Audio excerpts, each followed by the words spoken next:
Welcome to everybody. Thank you so much for joining us this evening. I can't believe we're actually on the final webinar of 2024. I almost rocked out the Christmas jumper this evening, but I decided not to.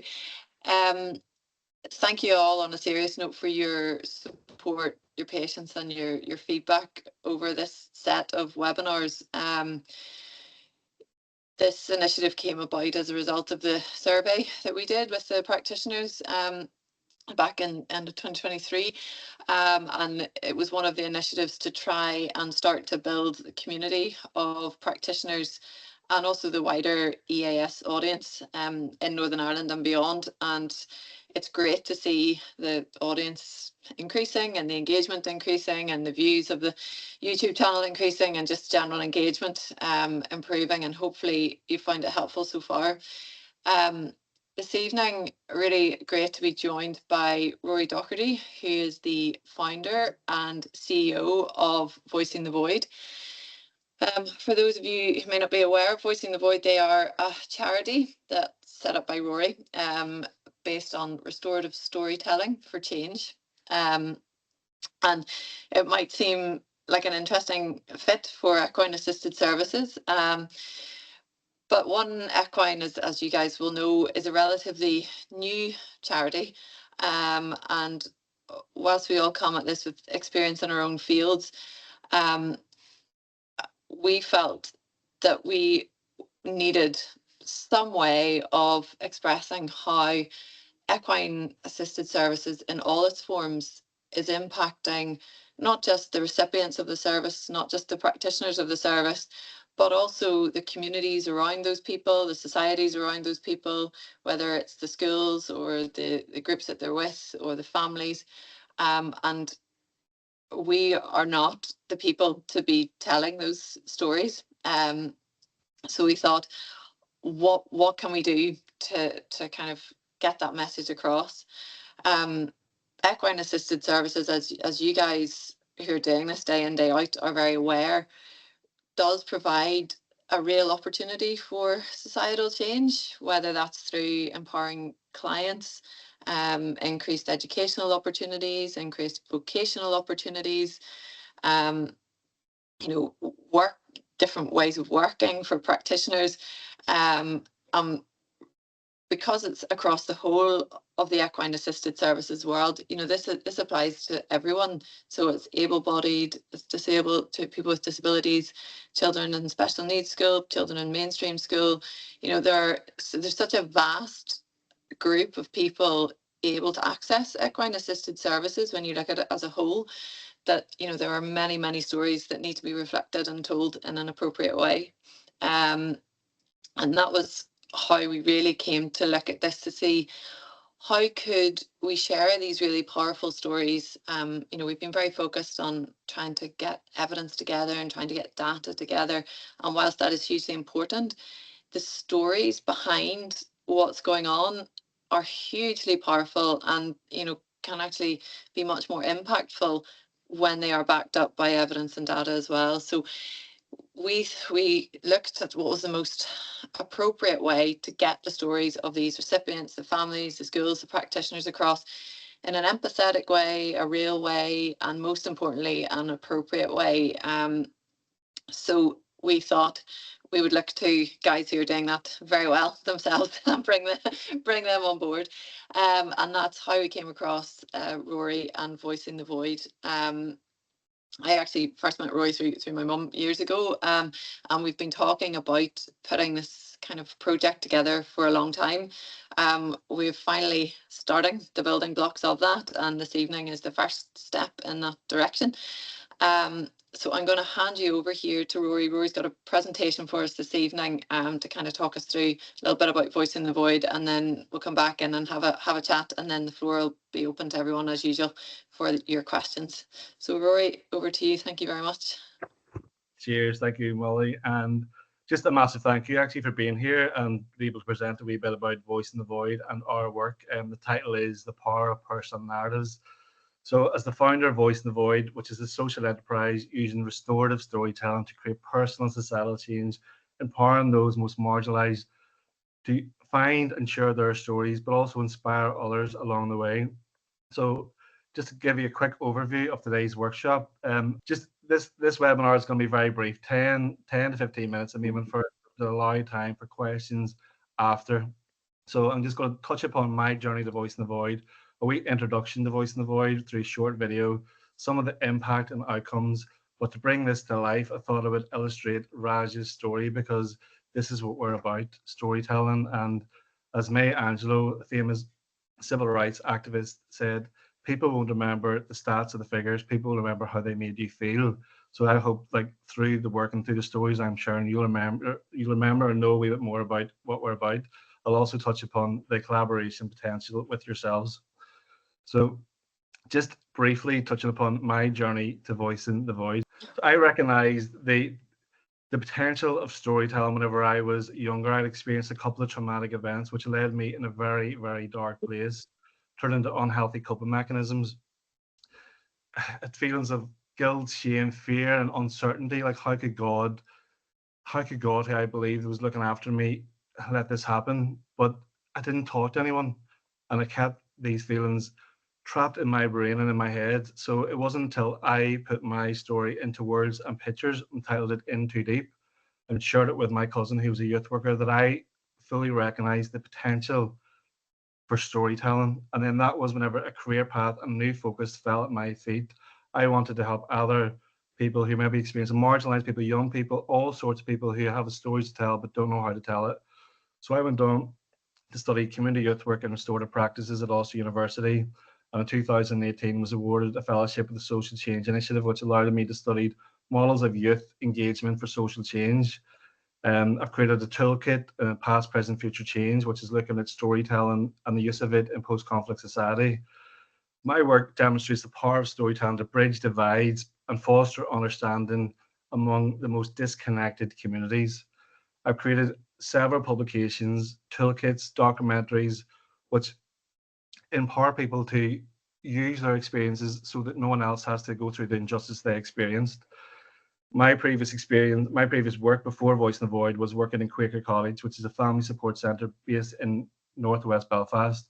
We work with mothers and their children who experience a wide range of trauma and issues. And what I found connected them was the power of stories, which helped break down the prejudice, stereotypes, preconceptions that people had. So I went on to take this practice and work within prisons, victims, survivors of serious crimes, those seeking international protections, the queer community, and many more marginalized communities. So this led to Voice the Void, which was formed in 2020. And I'm just going to play a short video that I prepared earlier to help give you an insight into our vision, mission, and values. Vision is to create personal and societal change through the power of restorative storytelling. We will do this by empowering and enabling and encouraging the most marginalised groups in society to find and share their story. With that in mind, there are three main pillars that we incorporate into everything we do: civic engagement, storytelling, and support. Our community and individual stories are at the core, and this is reflected in our values, literally. Storytelling. Harnessing the power of personal narratives to foster empathy, understanding, and social change, and to bridge gaps within our community. Truth. We will speak truth to power. Sometimes it hurts, heals, and frees us from self-defeating beliefs, attitudes, and behaviours. Open. We are open-minded and real. We will endeavour to be warm-hearted, open, and honest. We take time to listen to each other and our communities in which we work, because that is how we learn, grow, and make change. Restorative. We create spaces for individuals and communities to share their stories, listen to others, and engage in empathetic dialogue. This fosters healing, builds trust, and addresses harm, supporting our commitment to an inclusive and equitable society where every voice is valued. Youth-led. We will invest in youth-led and youth-centred projects. These projects will advocate for change identified by young people themselves. So youth-led is very important to us. We have a youth-led steering group which advise us in the campaigns and initiatives that we deliver. They're also involved in creating the short documentary films, but also our spoken words and performances. We have a playwright. We have young people from all walks of life who are getting the opportunity to develop their skills and helping them reach their full potential. So on the next slide, we talk about some of the impacts for our last financial year, where we worked with 670 participants from all walks of life, engagement from over 60,000 people in our online content. And through our workshops, we had 94% of participants reporting improved well-being and advocacy skills. Some of our partnerships include the PSNI, Police and Community Safety Partnership, and a wide range of community organisations such as Lockshore Resource Educational Centre, which supports young people excluded from mainstream education. We're also working with OCN at the minute, and we've got a couple of our courses, OCN Level 1 and Level 2, getting accredited to help those who are coming through our programs get the qualification. And we're working now for Level 3, which will help them become facilitators in our work.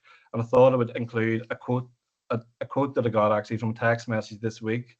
Thank you. Know how you and Voice in the Void have assisted me. It saved my life.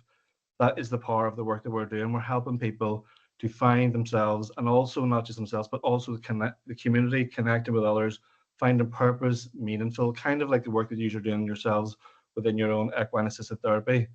So to bring this to life, I thought I would talk about Raj's story, which is the next slide. So Raja was a participant in one of our storytelling projects. Through sharing her story and gaining the confidence, she has now went on to help us with creating a training resource for the PSNI frontline officers to get a better understanding of the impact of hate crime, particularly in around South Belfast. It was at, excuse me, it was at a community meeting 2 years ago where it was identified in response of a couple of businesses that were burned out in Sandy Road. We were trying to think, like, how as community leaders, how do we respond to this? How do we make change? How do we create more awareness? And it was identified that police and their relationship with ethnic minority communities across South Belfast could be improved. So as Voice in the Void, we've created this training resource, which is going to be rolled out across the police service in Northern Ireland, and with the personal stories of those most impacted. And Raja is one of those. She is, like, along with 2 other women, shared their experiences, a spoken word piece on their journey to Northern Ireland, and helping people get an understanding of why people make the choice, the difficult choice and the trauma they've had to go through to seek international protection here in Belfast. Because quite often people don't get the opportunity to really understand the far right, and social media and that rhetoric that's getting passed across is dividing communities. And unless, what I've witnessed is whenever people get to hear directly the experiences that people are going through, it creates radical empathy, starts a conversation, and helps to create societal change. So I'm going to play a short collective poem, which is using the experiences of those involved. It's titled In Our Shoes. It's a short 2-minute piece, but it helps summarize what this project was about. This is just one of the many projects in the last year that we worked upon. How did it become that where you're from could create such judgment? The tone of your skin and the texture of your hair. اللغة الأم قيمتك تزن بالطريقة التي تبدو بها. How people perceive you impacts your life, your human rights, fuel in the tank, money in the bank. To be born into a place that carries prejudice, a life sentence. No matter where you end up, how you worship your God, or the food you eat, the clothes you wear, walking down the street, all seem to matter. A label put upon you, with no proof of the person that you are. These labels leave no room for truth, for culture, identity, and ritual. Did you know when a baby born into a Roma community, their mother whispers a name that is never spoken again? I wonder if the mother has the power to determine the fate, to tell what lies ahead. Or imagine feeling a war-torn country. How do you choose what child wear the life jacket? How do you keep it together after leaving your family behind? Ashes, dust, rubble. What does it mean to be a woman in Congo, in Belfast? Are you the same woman through all the places you have been? What does it mean to arrive with nothing, to work all hours, send money home, or to not be granted a right to remain, given no chance to support yourself or your family, so that it affects your health, sense of self-worth, belonging?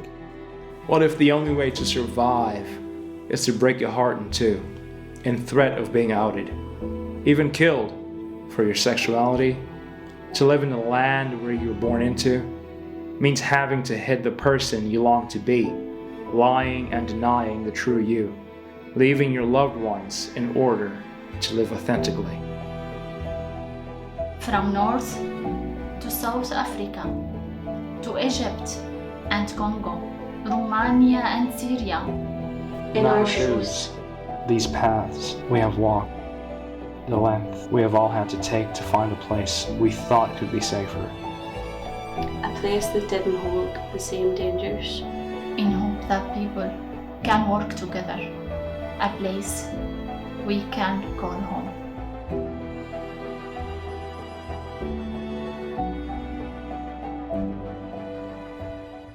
So that poem is it's a collective poem on all people's experiences, what we've been we've been supporting through this specific project.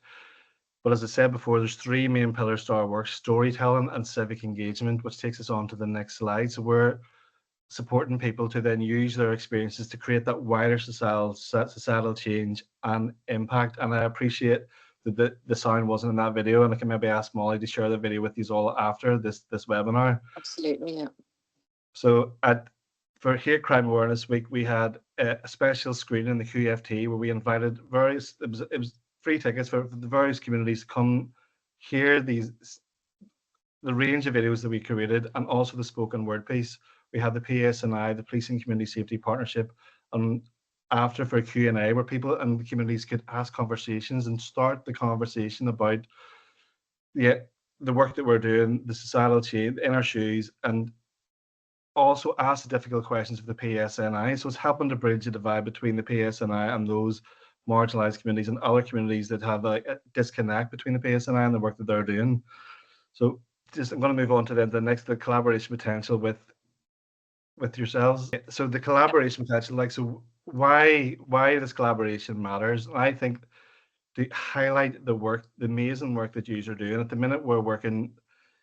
This in our shoes is a training resource for the PSNI, right? And we recognise that's only one sector, one public body. We recognise the trust, the various trusts.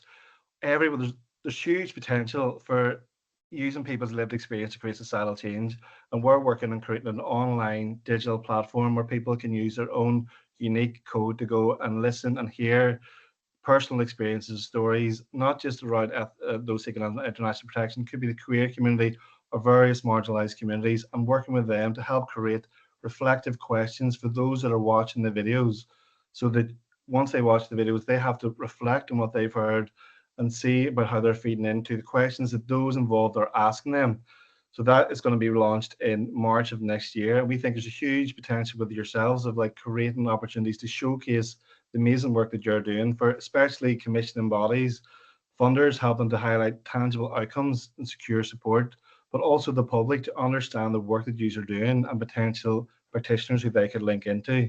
So how we will do this is by bringing stories to life, be that the client and practitioner stories. I know you have done this as well. I've watched some of the videos, which are amazing, but it's about real life experiences, highlighting practitioners' unique approaches to equine assisted therapies, but also the service users, how they have benefited from their journey through equine assisted therapy, why it matters. It helps to humanize and helps to connect emotionally. It helps to bring the public and stakeholders better understand the services and the work that you're doing. So these stories aren't just testimonials, they inspire, educate, and connect people with the right support. You'd be glad to know that's the end of the short presentation slide that I put together, but there's so much more that I could talk about, but I think it's better to probably talk about through the Q&A and discussion and conversation. Appreciate you all sticking with us, even though the technical glitches. So this happens through online, so thank you. Oh, Rory, look, thank you so much, and I'm really sorry about that. We'll definitely get the presentation out to everybody with the recording, and it'll have all of the sound on it. Because as impactful as that is, when you do hear it, I imagine it's going to be, even more so. One of the things that kind of struck me when we first spoke, Rory, was that actually there's such scope with Voicing the Void, as you mentioned, to look at practitioners and service users, and this idea of connecting and supporting people. A lot of our practitioners work in isolation, and are dealing with a whole range of things. So, equine assisted services, this is the audience here will understand, but you could be dealing with, on an EAL side of things, people, with VSS, Victim Survivor Service, women who have been trafficked, halfway around the world, ended up in Belfast, right through to simple children, in mainstream education who have struggled through COVID, or children in, disadvantaged areas, or children with SEN,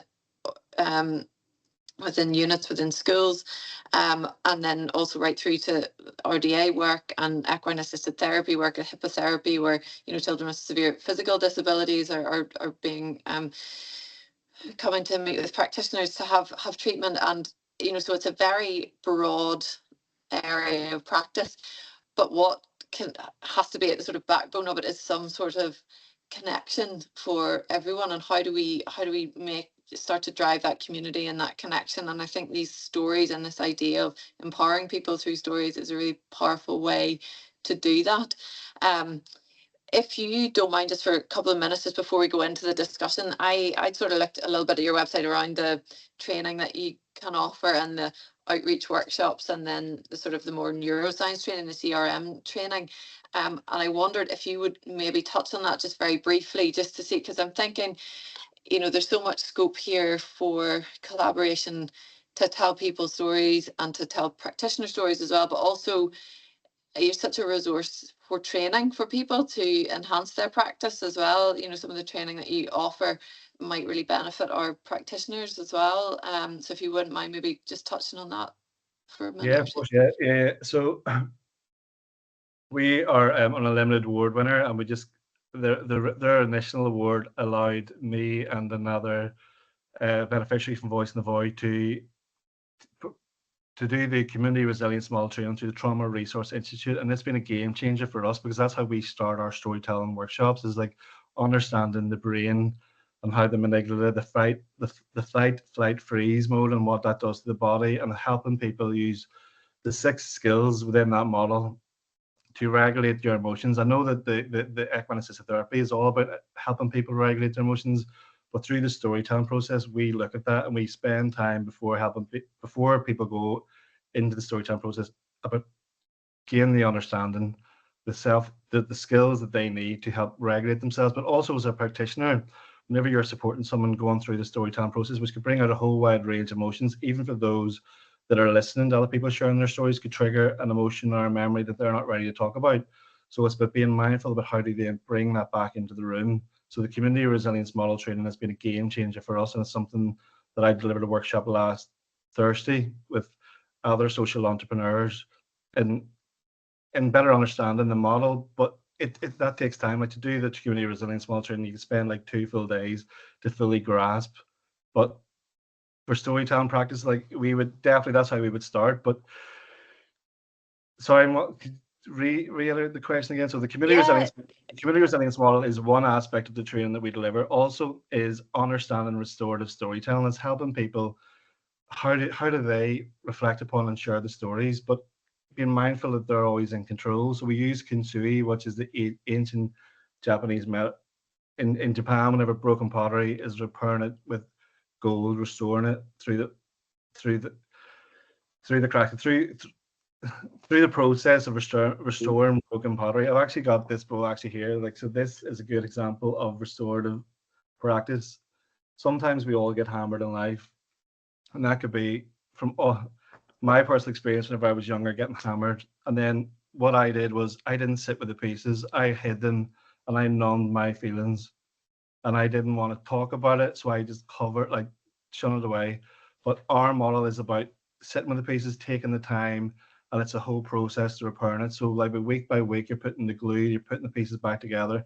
And the glue in society could be the things that hold you together, be that your family, your faith, your support worker, your counselor, the horse therapy, whatever that is what's getting you back together. And through time, you will get that piece back together, and you will use the sanding paper to sand away the negative self-talk that we all have, the things that we don't need in our life, the the the empty the empty parts in that the bowl could be allowing new thoughts to come in, new ideas, new perceptions, and the gold going across it helps illustrate the resilience, the scars that we've been through, the strengths that we've had, and it's to remind people that no matter if you get broken or you're damaged, like you feel like you're damaged, sorry, that you can restore it and become more beautiful than what you were before and stronger than you were before.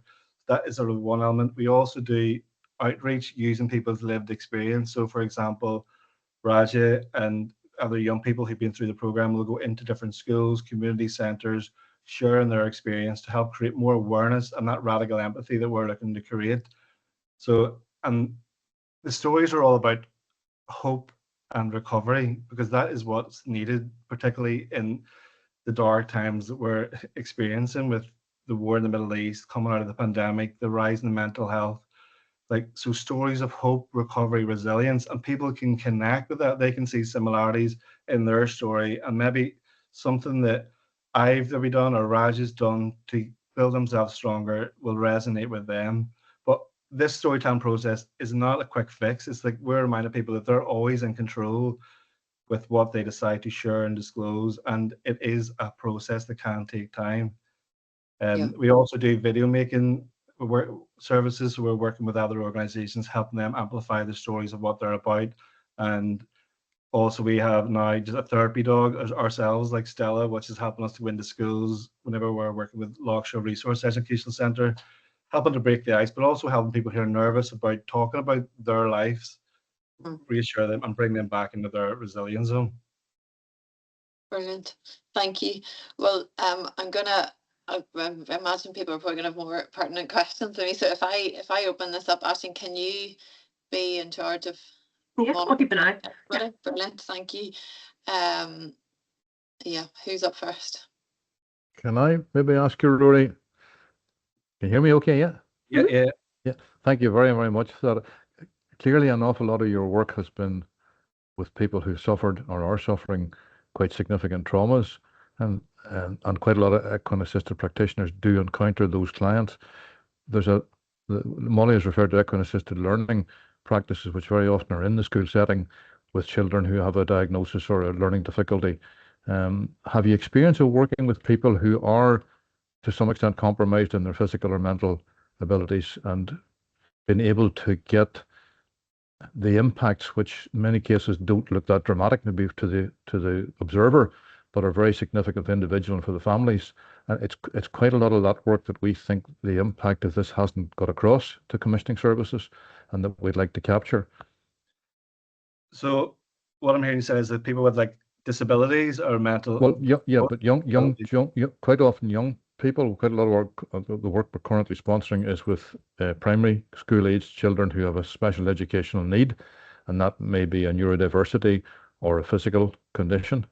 And while the practitioner's work may not look that dramatic as an observer, and it's not a spectator sport, obviously, to go and see these things, the differences it makes to those children's lives and to the lives of their families can be quite dramatic. So quite often the story is going to be partly the child, partly the parent or parents, and quite often the teacher. And it's that triangulation almost of information that really will get, I think, us and help the practitioners get the impact of what they're doing across to health and education, people who would commission these services. 100%. Yeah, we have worked with students in Glenveigh Special School in Belfast, and you're right. It's difficult for them to articulate their journey and their experiences of what they're going through, but through their family and the teachers, that's how we amplify their voices. But saying that, it's through time as well, and seeing the progression that they're going through. You can almost you can see it visually, and you can capture that in a story. And it's a bit supporting them. So we would support with the family. It's more the family's voices that we would be capturing in that experience. we haven't lots of experience. We have to be honest, we have not a lot of experience working with people with extreme disabilities. Or we do have a lot of support work with people with neurodivergent or mental health problems, but not with disabilities. Yeah, well, I suppose the bit for us is it's not the disability we want to focus on. It's the impact that the interaction with the practitioner and the horse has in how they engage with life. So we may see no real change in what a physiotherapist or an occupational therapist might actually remark upon, but the difference in quite often the child's outlook and the child's engagement with life is actually quite dramatic. See, that would be captured though. That's what you would capture in that Yeah. story. That would be the outcome of it. Is Yeah. that it literally just says, like, like their shift in their experience through equine assisted therapy and their outcomes. Yeah, that's what the story would be. But also, like, whenever you capture their experiences, whenever they're going through the service with the horse and stuff like that, like, on screen, it will speak for itself. Yeah, it would. Yeah, and I mean, when we sort of initially established ourselves, we did look very much at the sort of Lundy model, which most people probably be aware of under like Article 12 of the UN Convention on the Rights of the Child, and about giving children their space, their voice, their audience, their influence, and ensuring, that the voice of the child is always paramount. But that voice, as you say, Rory, some of the children who are recipients of these services, their voices are amplified through their families, through their classroom assistants, through their thing, even through the practitioners they're working with. And that, you've got to, I guess, interpret that, again, that sort of freedom of expression for children as well. It's not always their ability to articulate it, but actually to see the change and see that progression, that story and that journey and that interpretation from their sort of family model in whatever way that exists, can be hugely powerful, and actually is giving them that right of expression without them actually articulating it, I guess, as well. That's it, 100%, 100%. And so do we have another question there, Ashleen? I was just thinking, is that okay to go ahead? Yeah, great. I was just thinking that isn't necessarily exclusive to children. I get the context of why you're saying it, but I think even with the adults, sometimes they're going through something that's an embodied experience. So they're doing this thing with the horse, but they're not in talk therapy and they're not often able to talk about it. And actually family feedback with wives, we found a lot with some of our police and veterans that are going through the program. It's actually when the wives pull you aside and tell you how much it's making a difference at home. So I'm just connecting it with that view of children not necessarily being able to articulate their own story. I don't think it's exclusive to the kids. 100%, Helen, and you see that with quite a lot of the projects with adults where it's maybe the people who are responsible for them, whether it's caregivers or family members, taking you aside and explaining what they are now able to do as part of a wider unit.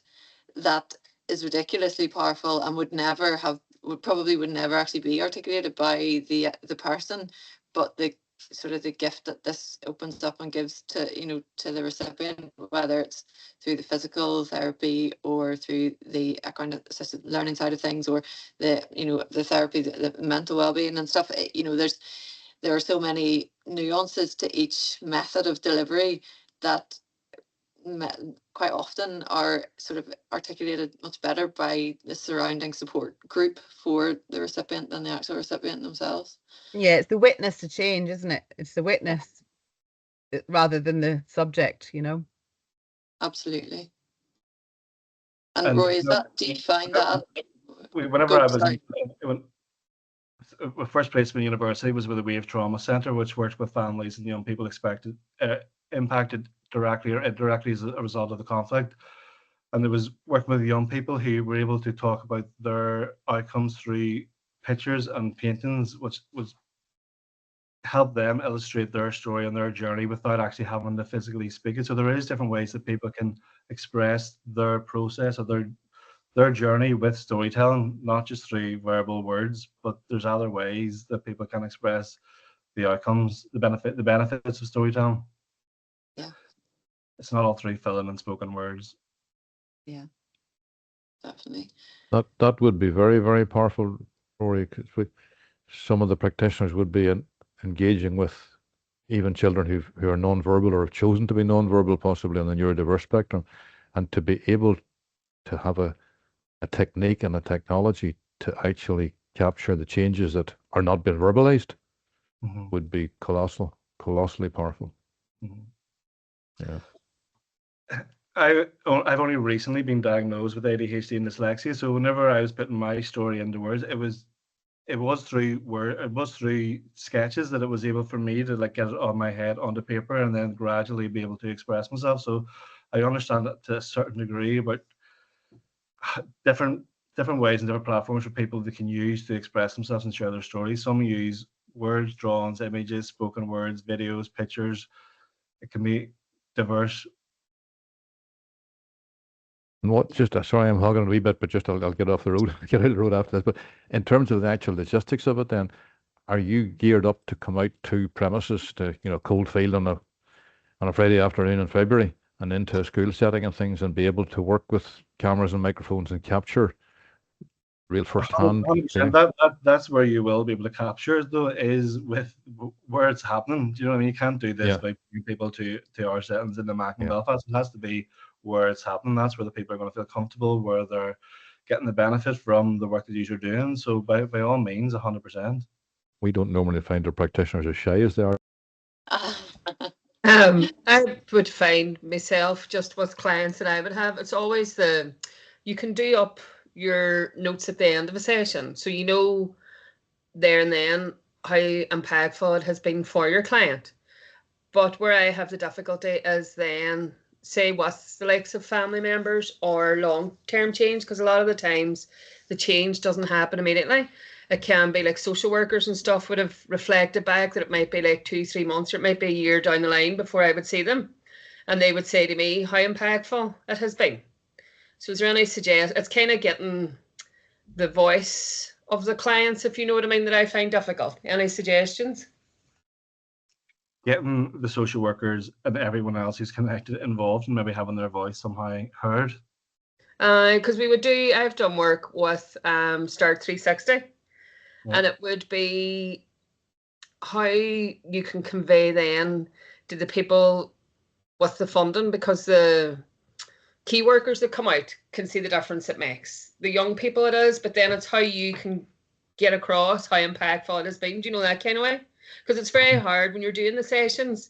You can't really take pictures, or if there's another person there, like say videoing, or because as well you could be dealing with people with trauma.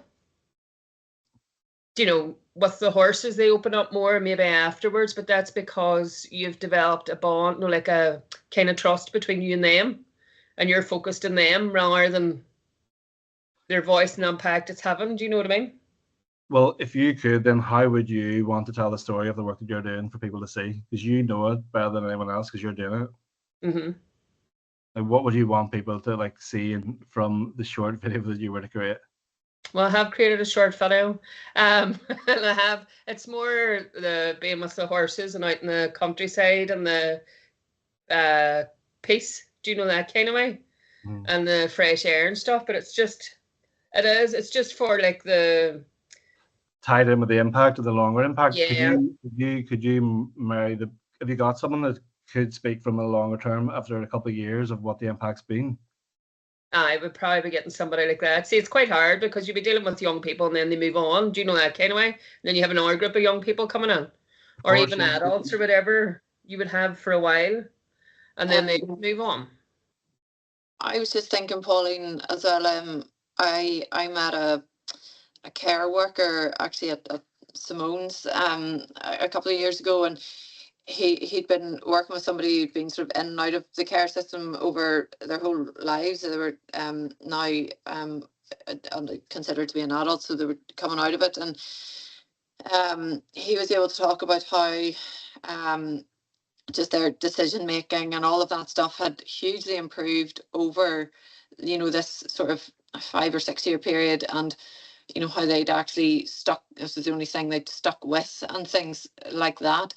But what he was able to do was then articulate and express how and select future people to go to the program, because he was able to understand and articulate that previous recipient's story and progression, and then use that to move it forward and to open it up to others he felt would work with, that he came across within the residential care centre that he was attached to.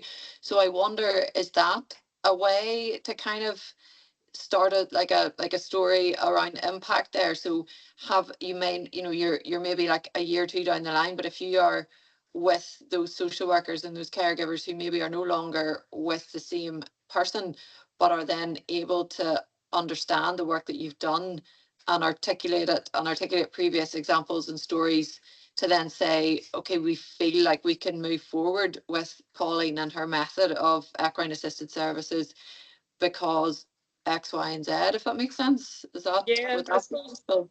I should, because I'm always very good at doing stuff, but I'm really not very good at voicing them what I've done, to be honest. Do you know, even in the promotion bit and everything as well. But And like that's exactly what this is about. That's exactly Yeah. what we're hoping that Voice and the Void will bring. And it's that idea of, we need you guys to you know, to be part of this and to say exactly like, this is the problem you're facing, so then we can work with Rory and manipulate the programs to get those Because it messages is, see, across. I'm finding as well, I'm in a pilot project with Women's Aid, and it's Yeah. the referrals that you're getting through too, because there's a lot of referrals coming through, but then it's people that probably aren't really at the stage ready to engage, or maybe because not horses and being out in the countryside is for everybody. Do you know that kind of way?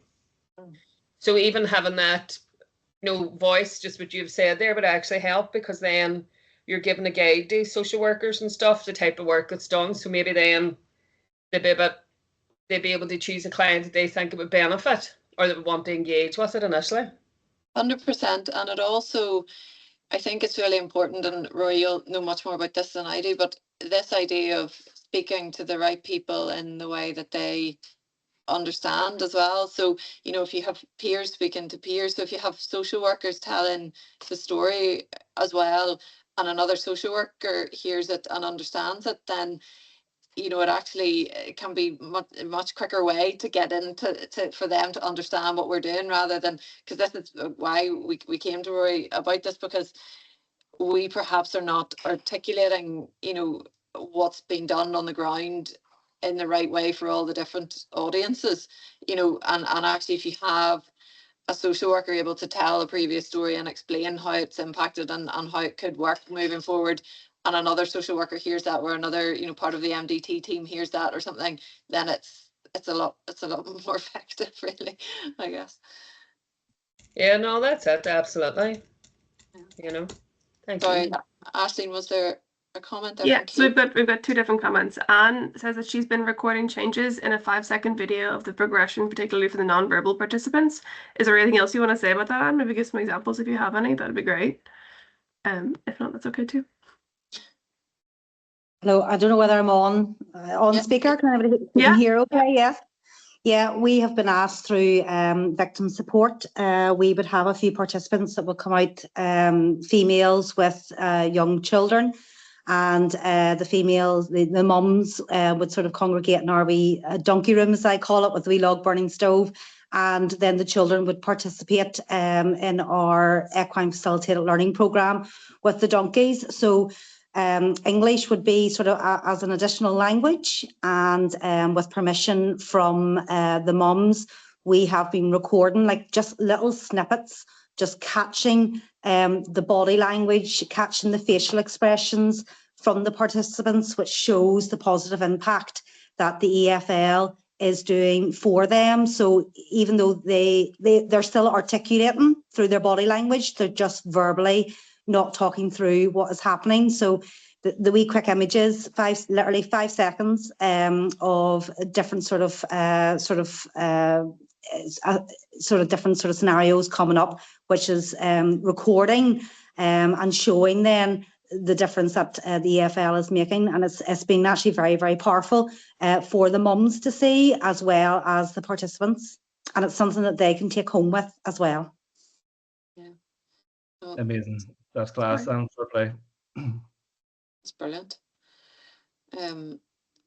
What's there something from Kate as well there, Aisling? Sorry. Yeah, no, Kate's the last one we have here. And she's just talking about the Not Gavin project that we're on, and she's been in discussion with the vice principal there, along with some other staff, about setting up, doing a similar thing and creating a video of the work that's being done in the school at the moment. So similar to the St. Colm Kills one, but on a much bigger scale. Yeah. But that would be fantastic to get that. Yeah, definitely. And that's where it'd be great to have with these projects actually on the ground now, Rory, to get you in on this in the new year and get started with the best, because there's going to be appropriate ways to do this and to work it all through with you. I'm conscious we try and do 45 minutes. We very rarely stick to the 45 minutes. We're gone over this time, which is always a good sign. Just before we round up, are there any other questions, any other points anybody wants to throw Rory's way? I think Kate may be typing. Oh, okay. You're more than welcome to turn your mic if you like, but yeah. Oh, I was just wanted to say, I think I know Rory I've heard a lot about him from the Quakers, because I work for the Quakers. So I think I've heard a lot about you, Rory. Oh, good. I hope you get some bigger connections. So yeah. Cool. Well, Kate's one of the practitioners on the Not Even project, Rory, so we'll get you connected up in the new year, definitely. Brilliant. Like, guys, if that's everybody's queries and questions, like, this is, as you can tell, this is all about building a support team for the practitioners and the EAS sort of platform as a whole in Northern Ireland, and we're trying to bring in people who are going to really additionalize what you guys on the ground are doing, because they're kind of key people. So Roy's, it's been amazing, the opportunities here for the storytelling and the training and even the volunteering and all of that stuff. It's super exciting. So we are going to be working with Rory in the new year and putting some proposals together, but obviously we need your input, practitioners, as well. What you feel like you would gain the most out of what we can do going forward. So please shout at us, tell us what you want to hear, and if you want to contact Rory directly, we will, if you don't mind, Rory, give your contact details out on the sort of recording email of this that goes out along with the presentation with sound, hopefully. And yeah, and it'll, anything that you guys want to follow up with us, please do. Anything you want to follow up with Rory, please do. And outside of that, look, we'll be in touch with everybody via email and possibly via our new practitioners group that we're going to launch in the new year. Ashling's on that one, so we'll talk to you more about that in the new year. But look, we'll be in touch. And Rory, once again, thank you so much for your time this evening. It's a really brilliant session. Yeah, thank you. Great. Thank you. Thanks, Rory. Yeah, it's great. Thanks a million. Thanks, guys. Cheers. Bye. Bye. Bye. See you all. See you, Richard. See ya. Bye.